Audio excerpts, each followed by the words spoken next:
ബേസ locomotive രൂപകൽപ്പനകൾ ഒരു ചരിത്രം. British ഇന്ത്യയിലെ റെയിൽവേ സംവിധാനത്തിനായി ബ്രിട്ടീഷ് എഞ്ചിനീയറിംഗ് സ്റ്റാൻഡേർഡ്സ് കമ്മിറ്റി, പിന്നീട് ബീസ എന്നറിയപ്പെട്ടു, 20-ാം നൂറ്റാണ്ടിന്റെ തുടക്കത്തിൽ 1903 മുതൽ നിലവാരമുള്ള ആവി എഞ്ചിൻ രൂപകൽപ്പനകൾ വികസിപ്പിച്ചെടുത്തു. അക്കാലത്ത് വിവിധ റെയിൽവേ കമ്പനികൾ പലതരം ഡിസൈനുകളിലുള്ള ലോക്കോമോട്ടീവുകൾ ഉപയോഗിച്ചിരുന്നത് കാരണം അവയുടെ നിർമ്മാണത്തിലും അറ്റകുറ്റപ്പണികളിലും വലിയ ബുദ്ധിമുട്ടുകൾ നേരിട്ടിരുന്നു. ഈ പ്രശ്നം പരിഹരിക്കാനും ബ്രിട്ടീഷ് നിർമ്മാതാക്കൾക്ക് വേഗത്തിൽ കൂടുതൽ എഞ്ചിനുകൾ നിർമ്മിക്കാൻ സഹായിക്കാനുമായിരുന്നു ബേസയുടെ പ്രധാന ലക്ഷ്യം. 1903 സമർപ്പിച്ച ആദ്യ റിപ്പോർട്ടിൽ ബ്രോഡ് ഗേജിനും മീറ്റർ ഗേജിനും ആവശ്യമായ ലോക്കോമോട്ടീവ് ക്ലാസുകൾ ബീസ നിർദ്ദേശിച്ചു. ഈ ഏകീകൃത രൂപകൽപ്പനകൾ ബേസ ക്ലാസ് ലോക്കോമോട്ടീവുകൾ എന്ന പേരിലാണ് അറിയപ്പെട്ടിരുന്നത്. ഇന്ത്യൻ റെയിൽവേയിൽ ഉപയോഗിച്ചിരുന്ന പ്രധാനപ്പെട്ട ബീസ ക്ലാസുകളിൽ ചിലത് SG സ്റ്റാൻഡേർഡ് ഗുഡ്സ് സാധാരണ ചരക്ക്, SP സ്റ്റാൻഡേർഡ് പാസഞ്ചർ സാധാരണ യാത്ര, HP ഹെവി പാസഞ്ചർ ഹെവി യാത്ര, HG ഹെവി ഗുഡ്സ് ഹെവി ചരക്ക് എന്നിവയാണ്. ഉദാഹരണത്തിന് SG ക്ലാസ് 060 വീൽ അറേഞ്ച്മെന്റും HP ക്ലാസ് 460 വീൽ അറേഞ്ച്മെന്റും ഉപയോഗിച്ചു. എന്നിരുന്നാലും ബ്രിട്ടനിലെ സാഹചര്യങ്ങൾക്കനുസരിച്ച് രൂപകൽപ്പന ചെയ്ത ഈ ആദ്യകാല എഞ്ചിനുകൾ കൽക്കരിയുടെ ഗുണമേന്മ കുറഞ്ഞ ഇന്ത്യൻ ഓപ്പറേറ്റിംഗ് സാഹചര്യങ്ങളുമായി പൂർണ്ണമായി പൊരുത്തപ്പെടാൻ കഴിയാതെ വന്നതിനാൽ അവയുടെ പ്രകടനം അത്ര മികച്ചതായിരുന്നില്ല എന്ന ഒരു ചരിത്രപരമായ വസ്തുതയുമുണ്ട്. ഈ വെല്ലുവിളികൾ കാരണം കാലക്രമേണ ഇന്ത്യൻ റെയിൽവേ ഈ ഡിസൈനുകളിൽ പരിഷ്കാരങ്ങൾ വരുത്തുകയോ അല്ലെങ്കിൽ പൂർണ്ണമായും ഇന്ത്യൻ സാഹചര്യങ്ങൾക്കനുയോജ്യമായ പുതിയ ഡിസൈനുകളിലേക്ക് മാറുകയും ചെയ്യേണ്ടി വന്നു.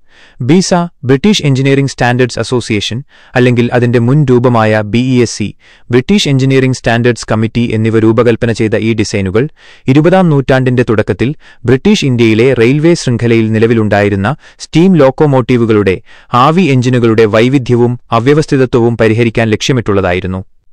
വിവിധ റെയിൽവേ കമ്പനികൾ വ്യത്യസ്ത തരം എഞ്ചിനുകൾ ഉപയോഗിക്കുന്നതിലുള്ള ബുദ്ധിമുട്ടുകൾ കാരണം ഒരു കൂട്ടം പ്രാമാണിക സ്റ്റാൻഡേർഡ് രൂപകൽപ്പനകൾ നിർദ്ദേശിക്കാൻ ബ്രിട്ടീഷ് എഞ്ചിനീയറിംഗ് നിലവാര സമിതി തീരുമാനിച്ചു. ഈ മാതൃകകൾ രാജ്യത്തുടനീളമുള്ള ബ്രോഡ് ഗേജ് ലൈനുകളിൽ ഉപയോഗിക്കാൻ ഉദ്ദേശിച്ചുള്ളതായിരുന്നു. ഇത് നിർമ്മാണത്തിലും അറ്റകുറ്റപ്പണികളിലും കാര്യക്ഷമത കൊണ്ടുവരാൻ സഹായിക്കുമെന്ന് പ്രതീക്ഷിച്ചിരുന്നു. സ്റ്റാൻഡേർഡ് പാസഞ്ചർ SG എന്നാൽ സ്റ്റാൻഡേർഡ് ഗുഡ്സ് ലോക്കോമോട്ടീവുകൾ. ഈ പേരുകൾ അവയുടെ പ്രധാന ഉപയോഗത്തെ സൂചിപ്പിക്കുന്നു. PT passenger tank, HT heavy tank എന്നിവ ടാങ്ക് ലോക്കോമോട്ടീവുകളാണ്. അതായത് അവയ്ക്ക് വെള്ളവും ഇന്ധനവും കൊണ്ടുപോകാൻ പ്രത്യേക റാക്ക് ടെൻഡർ ആവശ്യമില്ല. അതേസമയം HG heavy goods, HP heavy passenger തുടങ്ങിയ പേരുകൾ കൂടുതൽ ശക്തിയും വലിവുശേഷിയും ട്രാക്റ്റീവ് എഫേർട്ട് ആവശ്യമായ ട്രെയിനുകൾ വലിക്കാനാണ് ഇവ ഉപയോഗിച്ചിരുന്നത് എന്ന് വ്യക്തമാക്കുന്നു. ഡിസൈനുകളുടെ സ്വഭാവവും നിലവിലെ സ്ഥാനവും. ഈ ബീസ ഡിസൈനുകൾ ഉപദേശകപരമായിരുന്നു, നിർബന്ധിതമായി നടപ്പിലാക്കേണ്ടവയല്ലായിരുന്നു എന്നത് ശ്രദ്ധേയമാണ്. അതിനാൽ പല റെയിൽവേ കമ്പനികളും ഈ അടിസ്ഥാന മാതൃകകൾ സ്വീകരിക്കുമ്പോൾ തന്നെ തങ്ങളുടെ പ്രാദേശിക ആവശ്യങ്ങൾക്കും സൗകര്യങ്ങൾക്കും അനുസരിച്ച് അവയിൽ മാറ്റങ്ങൾ വരുത്തിയിരുന്നു. കാലക്രമേണ ഇന്ത്യൻ റെയിൽവേയുടെ ആധുനികവൽക്കരണം, ഡീസൽ, ഇലക്ട്രിക് ലോക്കോമോട്ടീവുകളുടെ വരവ് എന്നിവയോടുകൂടി ഈ സ്റ്റീം എഞ്ചിൻ ഡിസൈനുകൾ പ്രധാന റൂട്ടുകളിൽ നിന്ന് പിൻവാങ്ങി. ഇന്ന് ഇവയിൽ പലതും ചരിത്രപരമായ ഹെറിറ്റേജ് ട്രെയിനുകളിലോ മ്യൂസിയങ്ങളിലോ മാത്രമായി പരിമിതപ്പെടുത്തിയിരിക്കുന്നു. ബേസയുടെ ഈ തരംതിരിക്കൽ ഇന്ത്യൻ റെയിൽവേയുടെ എഞ്ചിനീയറിംഗ് ചരിത്രത്തിലെ ഒരു സുപ്രധാന ഘട്ടത്തെയാണ് അടയാളപ്പെടുത്തുന്നത്. ഈ ഡിസൈനുകളിലെ ഏതെങ്കിലും ഒരു പ്രത്യേക ക്ലാസിനെക്കുറിച്ച്, ഉദാഹരണത്തിന് PT അല്ലെങ്കിൽ HG, കൂടുതൽ ആഴത്തിൽ അറിയാൻ താൽപ്പര്യമുണ്ടോ?